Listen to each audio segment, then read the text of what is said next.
പ്രിയമുള്ളവരെ, എല്ലാവർക്കും നമസ്കാരം. ഇന്നത്തെ ഒരു വീഡിയോയിലേക്ക് എല്ലാവർക്കും സ്വാഗതം. ഇന്ന് ഒരു ചെറിയ കഥയോടുകൂടി തന്നെ ആരംഭിക്കാം. ഒരിക്കൽ ഒരു മരത്തിൽ ധാരാളം പൂക്കളുണ്ടായിരുന്നു.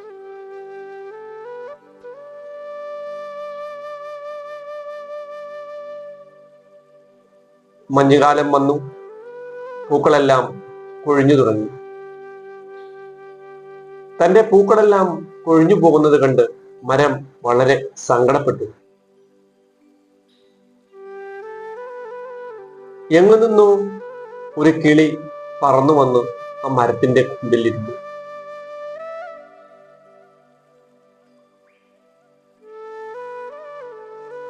മരത്തിന്റെ സങ്കടം കണ്ടിട്ട് കിളി മരത്തോട് ചോദിച്ചു, എന്തിനാണ് നീ ഇത്ര വിഷമിച്ചിരിക്കുന്നത്? അപ്പോൾ മരം പറഞ്ഞു, നീയൊന്ന് താഴേക്ക് നോക്കൂ, എന്തോരം പൂക്കളാണ് താഴെ ചിതറിക്കിടക്കുന്നത്. ഓരോ പൂവുകൾ നഷ്ടപ്പെടുമ്പോഴും എനിക്ക് എന്തോരം സങ്കടമാണ് ഉണ്ടാകുന്നതെന്ന് നിനക്കറിയാം. കിളി ചിരിച്ചുകൊണ്ട് മറുപടി പറഞ്ഞു, നീ താഴേക്കല്ല പ്രിയപ്പെട്ട മരമേ നോക്കേണ്ടത്, നീ മുകളിലേക്ക് നോക്കുക. നഷ്ടപ്പെട്ടതിനേക്കാൾ എത്രയോ അധികമാണ് നിനക്ക് ഇനിയും നിന്റെ ഉയരങ്ങളിൽ ഉള്ളത്. നീ ഉയരങ്ങളിലേക്ക് ചിന്തിക്കുക. നഷ്ടപ്പെട്ടതിനെ ഓർത്ത് നീ എന്തിനു ദുഃഖിക്കുന്നു? പ്രിയമുള്ളവരെ, നമ്മുടെ ജീവിതത്തിൽ നമുക്ക് ദൈവം തരുന്ന സമ്മാനപ്പൊതികൾ ധാരാളമുണ്ട്. സഹോദരന്റെ രൂപത്തിലായാലും അച്ഛന്റെ രൂപത്തിലായാലും ഭാര്യയുടെയും കാമുകിയുടെയും അമ്മയുടെയും ഒക്കെ രൂപത്തിലായാലും ദൈവം അങ്ങനെ നമുക്ക് ധാരാളം സമ്മാനപ്പൊതികൾ തരുന്നു. പക്ഷെ നാം ഒരിക്കലും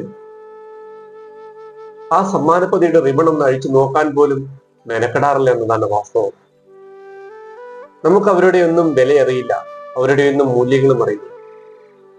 ജീവിച്ചിരിക്കുമ്പോൾ അവരോടൊരു സ്നേഹത്തോടെ പെരുമാറാനും നമുക്ക് സമയമില്ലെന്ന്. പിന്നെ നമ്മൾ എപ്പോഴാണ് ഇതൊക്കെ ചിന്തിക്കുന്നത്? അവരൊക്കെ മരിച്ച് മണ്ണടിയുമ്പോൾ ആഘോഷത്തിന്റെ പൂക്കള മത്സരവുമായി റീത്ത് സമർപ്പിക്കാനെത്തും. പിന്നെ അവരുടെ നന്മയെപ്പറ്റി വാതോരാതെ സംസാരിക്കും, അവർക്ക് വേണ്ടി കണ്ണീർ പൊഴിക്കും. ജീവിതത്തിൽ ഒരിക്കൽ പോലും ഒരു സ്നേഹചുംബനം നൽകാത്ത അവർക്ക് നമ്മൾ വാരിക്കോരി ചുംബനങ്ങൾ നൽകും. ഇതൊക്കെയാണ് മനുഷ്യജന്മങ്ങൾ. ജീവിച്ചിരിക്കുമ്പോൾ നമ്മൾക്ക് നമ്മുടെ പ്രിയപ്പെട്ടവർക്ക് കൊടുക്കാൻ പറ്റുന്നതല്ലേ യഥാർത്ഥ സ്നേഹം? സ്നേഹം വാരിക്കോരി കൊടുക്കുക, ഒന്നും ഒളിപ്പിച്ചു വെക്കാനുള്ളതല്ല. സ്നേഹം ഒരിക്കലും ഒളിപ്പിച്ചു വെക്കാനുള്ളതല്ല, അത് വാരിക്കോരി കൊടുക്കേണ്ടത് തന്നെയാണ്. അളവറ്റ് സ്നേഹിക്കുക. അളവറ്റ് സ്നേഹിച്ചാൽ മാത്രമേ നമുക്കും അതേപോലെ സ്നേഹം തിരിച്ചു കിട്ടുകയുള്ളൂ. ഭൂമിയിലുള്ള എല്ലാ ജീവജാലങ്ങളെയും സ്നേഹിക്കാൻ പഠിപ്പിക്കുക. പ്രിയമുള്ളവരെ, സ്നേഹിക്കാനും സ്നേഹിക്കപ്പെടാനും അവകാശമുള്ള ഈ ഭൂമിയിൽ സ്നേഹം വാരിക്കോരി കൊടുക്കുക. ദൈവം തരുന്ന ആ സമ്മാനപ്പൊതികൾ, സ്നേഹത്തിന്റെ കരുണയുടെ സമ്മാനപ്പൊതികൾ യഥാസമയം ഉചിതമായ രീതിയിൽ അതിന്റെ പൊതിയഴിച്ച് ആവോളം ആ സമ്മാനപ്പൊതികളുടെ സൗന്ദര്യം നുകരാൻ നമുക്ക് കഴിയുമാറാകട്ടെ. ശുഭദിനം.